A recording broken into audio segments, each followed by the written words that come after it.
This is an obligation, this is a responsibility of local government to provide indigent housing solutions through the Poor Relief Department and the various municipalities.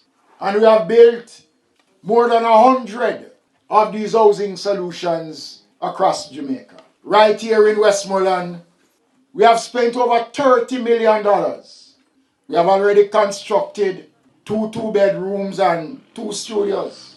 And we are here this morning to hand over 2 units, a 2-bedroom and a studio.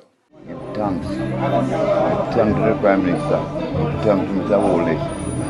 Give thanks to the Honorable Bateman McKenzie. Thank them. Thank them very much. The same pride that you're going to get in receiving the keys this morning, I am sure that you and your family will use that same pride to maintain it. The Poor Relief Department has control of the house. When you can't make no young girl push out and come in there.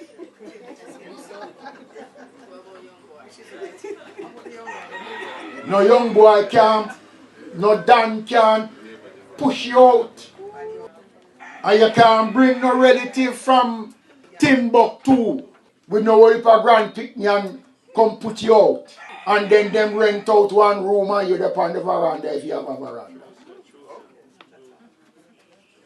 Mayor, CEO, the Poor Relief Department is responsible to visit occasionally and to ensure that everything is in working order.